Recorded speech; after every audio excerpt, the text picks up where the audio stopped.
అందరికీ నమస్కారం అండి. నా పేరు రమ. వెల్కమ్ టు కథా సుధాబై రమ. చాలా హ్యాపీగా ఉందండి. ఆల్మోస్ట్ 2.5 months తర్వాత నేను మళ్ళీ ఇలా మీ ముందుకు వచ్చి ఇలా ఈ ఛానల్‌లో కనిపిస్తానని, మళ్ళీ ఇలా మీ ముందుకి ఇలా వీడియోస్‌ని, స్టోరీస్‌ని తీసుకొస్తానని అస్సలు అనుకోలేదు. ఇదంతా మీ వల్లే, మీ ప్రేయర్స్ వల్లేనండి. అండ్ చాలా హ్యాపీగా ఉంది. ఇక నుంచి మనం ఎక్కడి నుంచి అయితే స్టోరీ స్టాప్ చేసామో అక్కడి నుంచి కంటిన్యూ అవుతాయి.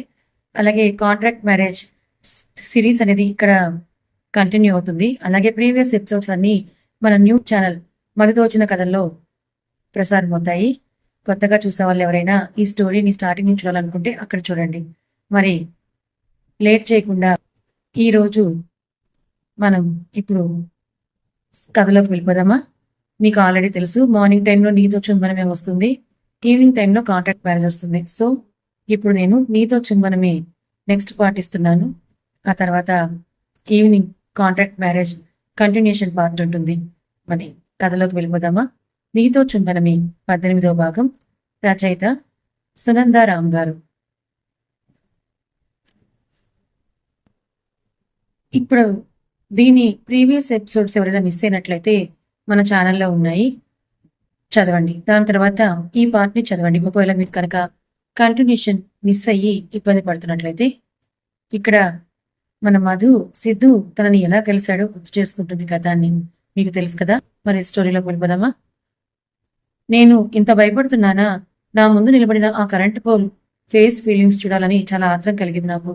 ఎందుకంటారా, ఇక్కడ నేను గుండె చిక్కపట్టుకొని నించుంటే ఆ కరెంట్ పోల్ మాత్రం ఉన్న ప్లేస్ నుంచి ఇంచు కూడా కదలకుండా అలాగే నిలబడి చూస్తూ వాళ్ళను అతని కండలు తిరిగిన 2 చేతుల్ని పైకి లేపి కొల్లు విరుస్తూ పెద్దగా నవ్వడం మొదలు పెట్టాడు. వామ్మో, ఈ కరెంటు పోల్ గడికి మతేమన్నా మార్కెట్కి పోయిందా? ముందు చేతిలో పెద్ద పెద్ద కత్తుల్ని పట్టుకొని నించున్న ఆ బండరావుడిలను చూసి నాకిక్కడ గుండెకాయ గొంతులోకి వస్తుంటే వీడికి మాత్రం నవ్వెందుకు వస్తుందిరా అయ్యా అనుకుంటూ ముక్కు చెదుతూ నించున్నాను.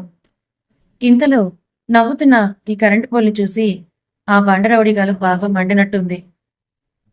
అంతే, అందరూ కలిసి మూకుమ్మడిగా చేతిలోని కత్తులను పైకి లేపి ఈ కరెంట్ పోల్ మీదకి వచ్చారు. అది చూస్తున్న నాకుండే కొట్టుకునే శబ్దం నాకే వినిపిస్తుంటే భయంతో కళ్ళు మూసుకున్నాను. ఇంతలో విచిత్రంగా ఈ కరెంటు పోల్ అరుపు వినిపిస్తుందేమో అనుకుంటే ఆ బండరౌడీల అరుపులు వినిపిస్తుంటే కళ్ళు తెరిచి చూసిన నాకు వాళ్ళందరినీ గాలిలో ఎగిరేగా కొడుతున్న ఆ కరెంటు పోల్ని చూసి ఆశ్చర్యంగా అనిపించింది. వాళ్ళ చేతిలో ఉన్న కత్తులను అతని ఒక్క చేత్తో పట్టుకుని ఒక్కొక్కడిని వాడి కాలను పట్టుకుని మెడలు తిప్పుతూ అతని కాలు పైకి లేపి కడుపులో ఒక గుద్దు గుద్దితే ఒక్కొక్కడు వెళ్లి 10 అడుగుల దూరంలో వెళ్లి పడుతున్నాడు.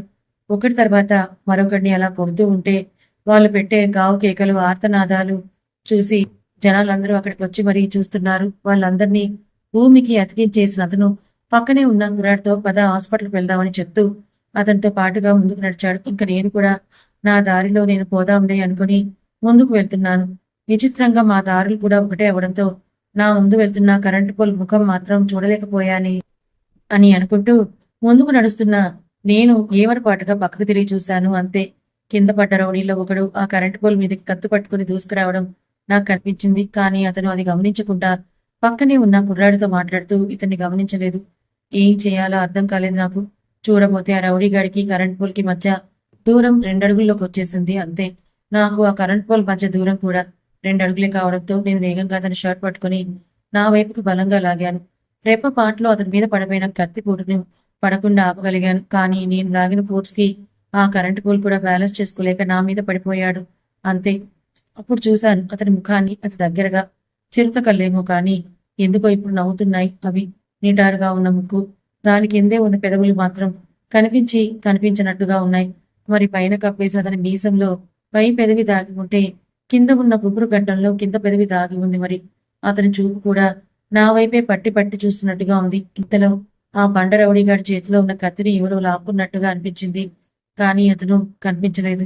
ఇంతలో పైకి లేవబోయిన కరెంటు పోల్ మీద పట్టాడు ఆ బండరౌడీగాడు. దాంతో నా మీద నుంచి లేవబోయిన అతను మళ్ళీ వచ్చి పట్టాడు నా మీద.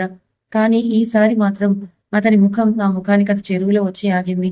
కానీ అతని 2 చేతులను నాకు ఇరువైపులా పెట్టి బ్యాలెన్స్ చేయడంతో నా ముఖానికి ఇంచు దూరంలో ఆగిపోయాడు.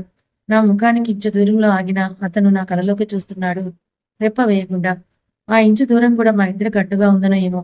ఆ కరెంటు పోల్ మీద పడ్డ ఆ బండరవుడి లేవబోయిన వాడు కాలు జారి మళ్ళీ అతని మీదే పడ్డంతో అతను కూడా ఈసారి బ్యాలెన్స్ చేసుకోలేక నా మీద పడిపోయాడు. నాకు అతనికి మధ్య ఉన్న దూరాన్ని చెరిపేస్తూ అతని పెదవులు వచ్చి నా పెదవులతో జతకలిశాయి. అంతే. నా మొదటి ముద్దుకి అంకురార్పణ జరిగింది. అదే మా మొదటి చుంబనం అయ్యింది. పెదవులు కలవగానే ఊరుకున్నాడా ఈ కరెంట్ పోల్? అబ్బే లేదే. తేనె తుట్టులేని మకరందాన్ని తేనెటీగలో చురుకున్నట్టుగా వాటిని పీల్చి పిప్పి చేసే పనిలో పడ్డాడు. అప్పటి వరకు షాక్ లో ఉండిపోయిన నేను తేరుకొని అతని నా మీద నుంచి పైకి లేపాలనుకున్నాను. కానీ నా పక్కబాడి ఆ కరెంటు పోల్ని లేపడం సాధ్యమవక నా పెదవుల్ని వదలని అతన్ని ఎలా ఆపాలో అర్థం కాక పైకి చూసిన నాకు ఆ బండ రౌడీగాడు మళ్లీ కత్తి పట్టుకుని నా పైనున్న కరెంటు పోల్ మీదకు దించిపోయాడు. అంతే. ఆ కత్తిపోటు అతని వెన్నులో దిగకముందే నేను నా చేత్తో పట్టుకుని దాన్ని ఆపాను. ఆ కత్తి పిడిపట్టుకున్న నేను వాడి బండ బలం ముందు నా పక్క బలం సరిపోక నా పైన ఉన్న ఈ కరెంటు పోల్ని ముద్దు మాయ నుండి బయటకు తీసుకురావడానికి అతని పెదవిని కసుక్కున కొరికాను. నొప్పి తెలిసినట్టుగా ఉందేమో. అప్పటి వరకు కళ్ళు మూసుకొని మత్తులో ఉన్నట్టుగా ఉన్న కరెంటు పోల్ కళ్ళు తెరిచి నా వైపు చూశాడు. నేను కళ్ళతోనే వెనక్కి చూడమని చెప్పడంతో పక్కకి చూసిన అతనికి జరిగింది అర్థమై ఒక్కసారిగా నా మీద నుంచి లేచి వెనక్కున వాడి చేతిలో కత్తి నా చేతిలో ఉండగానే నా చేతిని విడిపించి వాడి చేతిని విరిచేశాడు.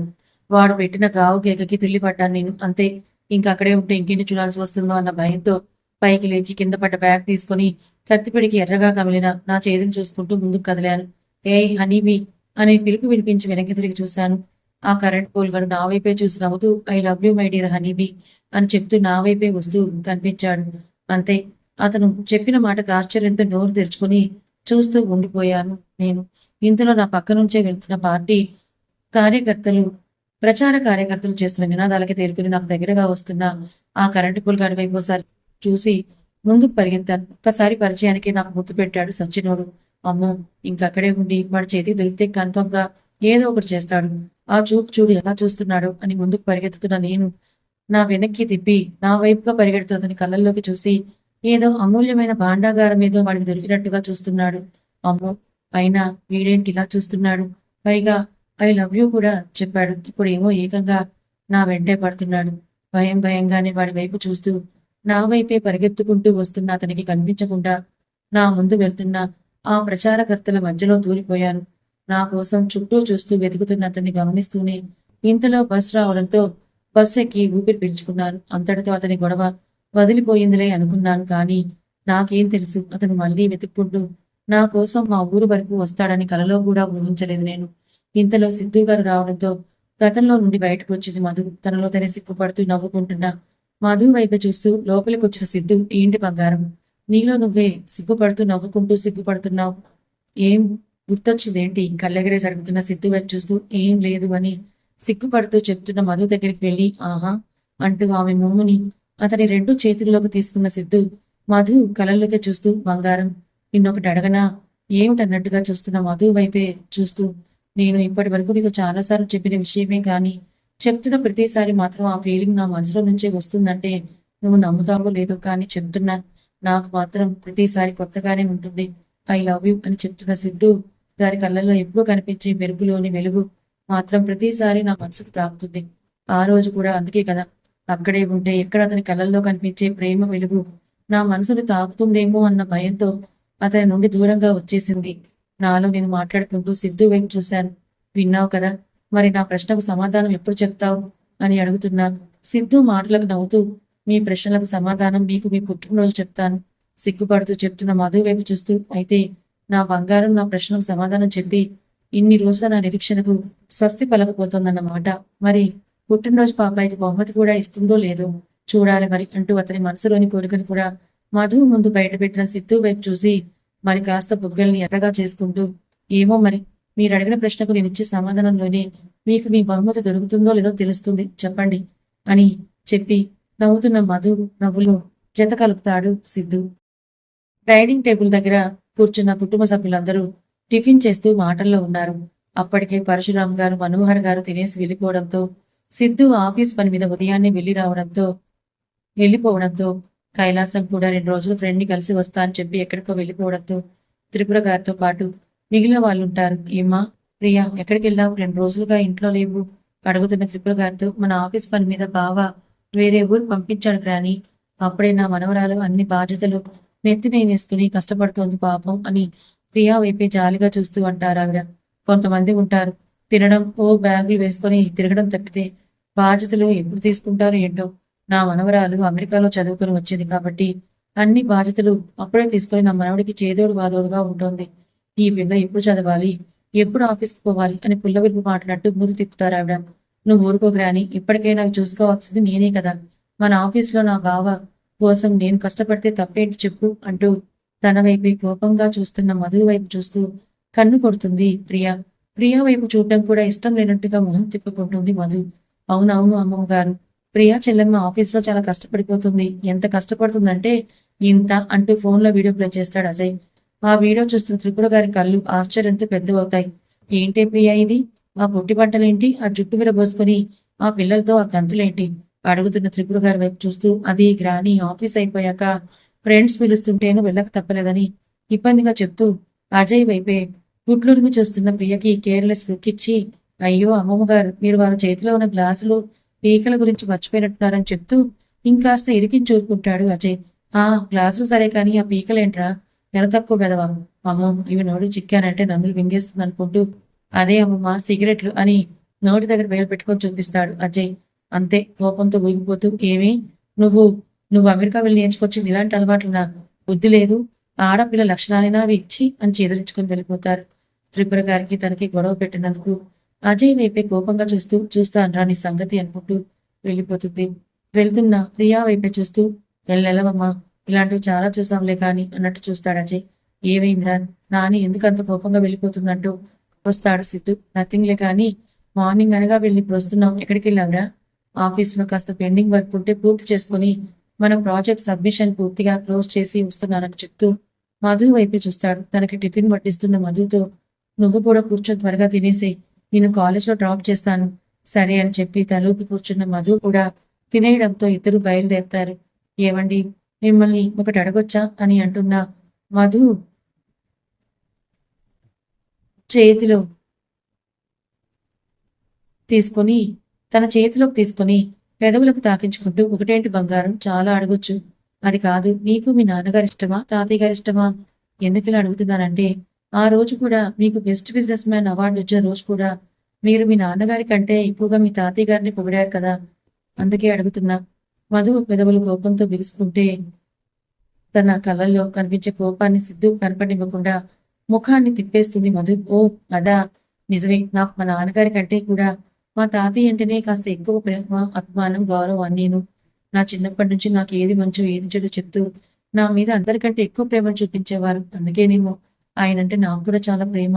ఓహో అలాగా, అలా అయితే మీకు నా మీద కంటే కూడా మీ తాతగారి మీద ప్రేమ ఎక్కువలా ఉంది అని నవ్వుతూనే, ఒకవేళ రేపు ఫ్యూచర్లో నేనా మీ తాతయ్యనా అంటూ మీరొక్కరినే చూస్ చేసుకునే పరిస్థితి వస్తే ఏం చేస్తారు అంటూ సిద్ధు వైపే చూస్తుంది మధు.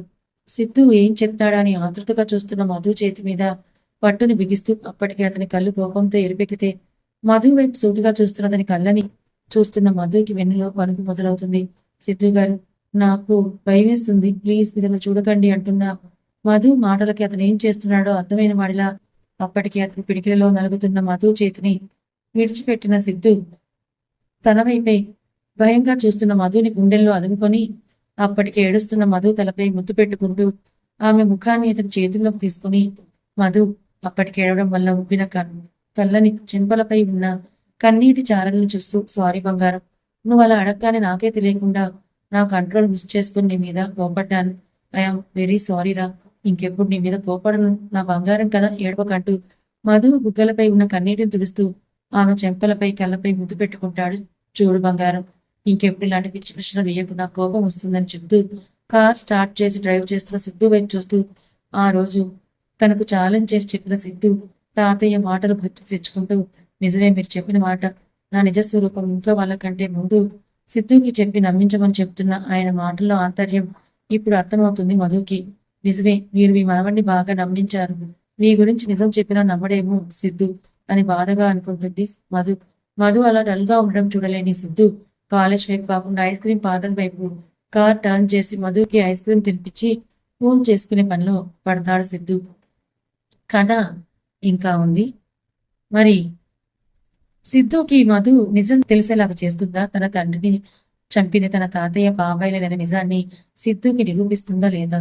మరోపక్క మధు చెప్తే సిద్ధు నమ్ముతాడా? ఈ ప్రియాని, ఈ కైలాసాన్ని, అలాగే సిద్ధు తాతయ్య బాబాయిల్ని, వాళ్ళ నిజ స్వరూపాల్ని మధు సిద్ధు ముందు ఎలా బయటపెట్టనుంది? సిద్ధు పుట్టినరోజుకి మధు ఇచ్చే కానుక ఏంటి? గెస్ట్ చేసి కమెంట్ చేయండి. కథ ఎలా అనిపించిందో కమెంట్ కూడా చేయండి. కథ నచ్చితే లైక్ చేయండి, హైప్ ఇవ్వండి. ఫ్రెండ్స్, 2 months తర్వాత మళ్ళీ వీడియో పెట్టడం వల్ల కాబట్టి కాస్త రీచ్ అనేది తక్కువగా ఉండొచ్చు. దయచేసి చూసిన ప్రతి ఒక్కరూ లైక్ చేయండి, కమెంట్ చేయండి, హైప్ చేయండి. దీనివల్ల మళ్ళీ మన సబ్స్క్రైబర్స్ అందరికీ మనం మళ్ళీ బ్యాక్ వచ్చామో తెలుస్తుంది. మీ సపోర్ట్ ఎప్పుడు ఇలాగే ఉండాలని కోరుకుంటూ thank you so much for watching.